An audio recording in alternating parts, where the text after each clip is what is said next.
Welcome back to the Scenery Farm. This is the second in the videos making curved risers.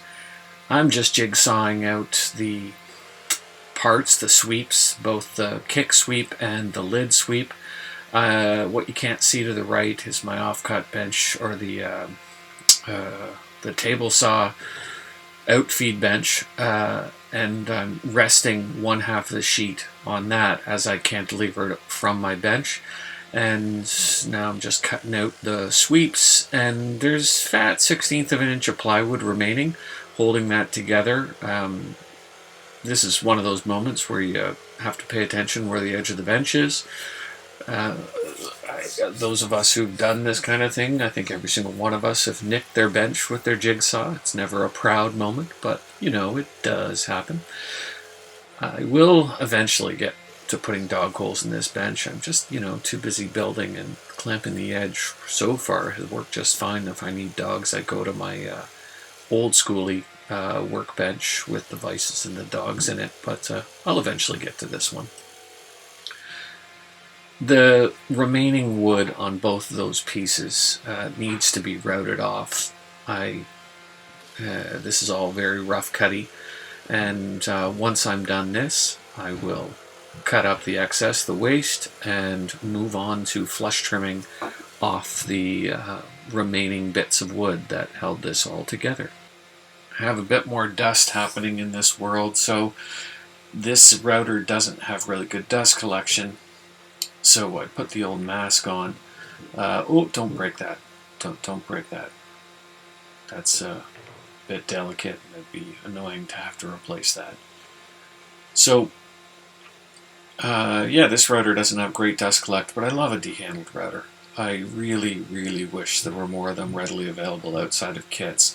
It seems to be this thing that's just fallen off the world. This de-handled router was the second router I ever bought. It came in a kit, this and a plunge router, 2 motor heads and 2 bases, and the plunge router version of this I pull out and use when I'm doing a rabbit cut in a bit. I find it really important to write on the top surface and label these things. When they come off the CNC, I do it, and when I'm getting to starting to mark things, it's very easy to flip these upside down and right side up. And for this, it's symmetrical. I guess it really doesn't matter which I choose as the top and the bottom, but pretty soon the marking that I'm going to be putting on this, I want to make sure that I know which is the top and the bottom afterwards. So yeah, preemptive little mark helps you through that moment. And I just finished flush trimming this dude, and then I move on to the next step. This is a rabbiting bit.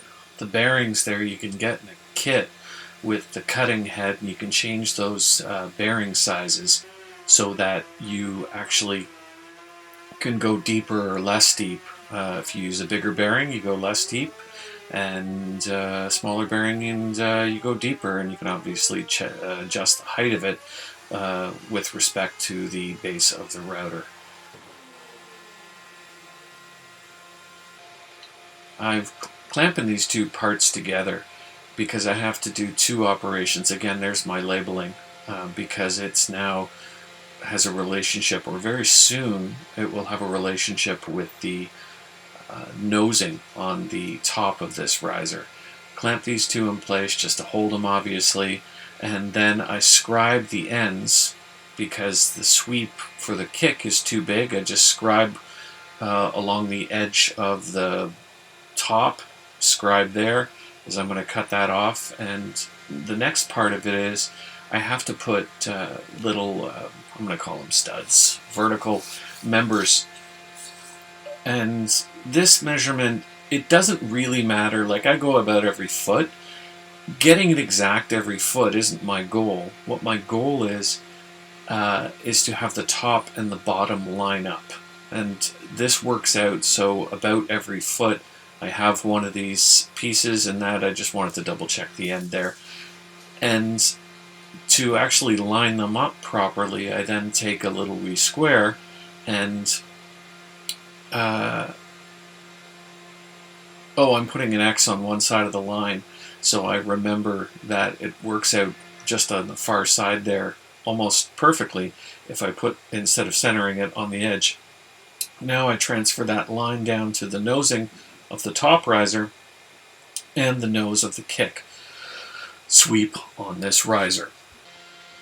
Once I trim these edges, the scribe lines that are going to be on the square edge, the upstage edge of this curved riser, this convex riser nose, I move on to taking care of the furry edges. This maple, it's not as bad as Luan or any of the exotics for splinters, but they do suck. So once I finish this, I move on to sanding it, and I'm gonna shorten the paint on that, and you get to see just the end of the sanding. I do sand this stuff so it won't hurt the fingers, and this is one of the sanders I use that I kind of beat up when I'm doing scenery stuff. I gotta check the angle for the uprights that are gonna go in place, and using my bevel gauge, and then I grab the sticks. I'm just counting how many I need, setting up the bevel, the angle for the cut using the bevel gauge that I transferred from the edge, and you only really need to get to the angle like an inch along that piece, because that's all this angle is good for. You'll never get an angle for a curve, but you can get an angle for about an inch along the curve, and that's all I'm doing here. Once I get this lined up, lock it, get ye old push stick, make a couple cuts. When I'm done these cuts, I'm ready to assemble the parts of the skirt, the knee wall, the little stud wall, whatever the heck you want to call it, the vertical members that support the wiggle board on the riser. I'll see you next time. Thank you.